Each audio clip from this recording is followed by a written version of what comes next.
Meeting my 27F husband's 34M work wife. How can I be petty but not rude?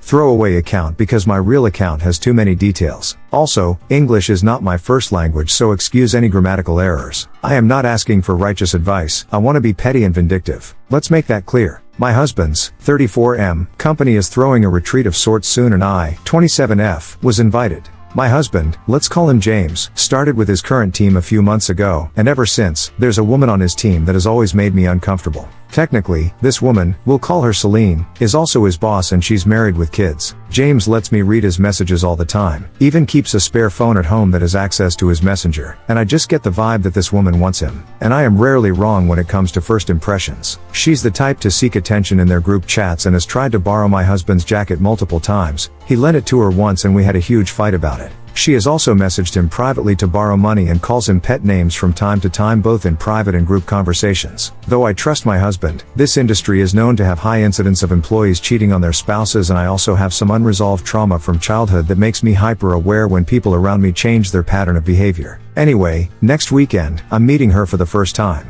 I need advice on what can I do to scare her off once and for all, without being rude. Something small or petty that I can say or do to let her know that I know what she's doing, or to make sure she doesn't continue her behavior?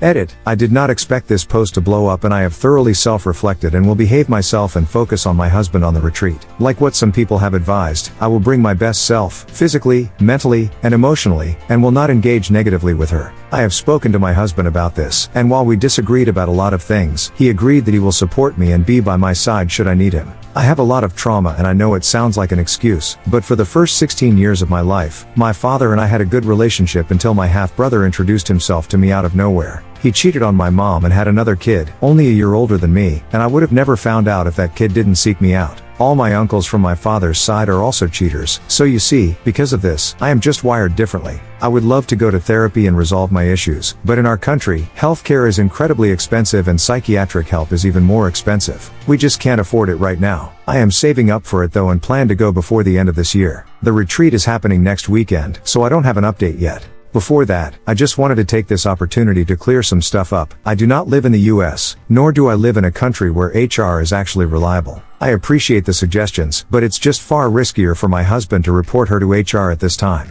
My husband doesn't even see her asking to borrow money as inappropriate, and I know that's a whole problem altogether, but I digress. As for the amount, it's not huge but pretty significant. Imagine a week's worth of groceries or a really nice steak dinner. In our country, his profession is the kind that's known for blatant cheating to the point that it's even normalized. I didn't know the jacket thing was not a common thing in other countries, but it's a common relationship debate where I live. My husband and I have discussed it casually before and he swore up and down that he will never lend anyone his jacket. She borrowed it BTW, he didn't offer it up, if that makes any difference. I agree that the phone thing can come off as controlling, but it's really more for me so that I am not anxious all the time. I don't have an excuse, those are just the facts. I also agree that maybe I am more angry at my husband than Celine. He didn't tell me about the jacket nor the borrowing of money. He declined at BTW. I only found out because I checked his messages, then he freaked out when I asked him about it. Also, I am not a housewife. I also work and in fact earn more than my husband, which feeds my anxiety more if I'm being honest. I think a lot of people assume that I sit around and just watch my husband's phone all day. I work the day shift and he works the night shift and is often going on overtime and weekend work, another thing that feeds my anxiety tbh.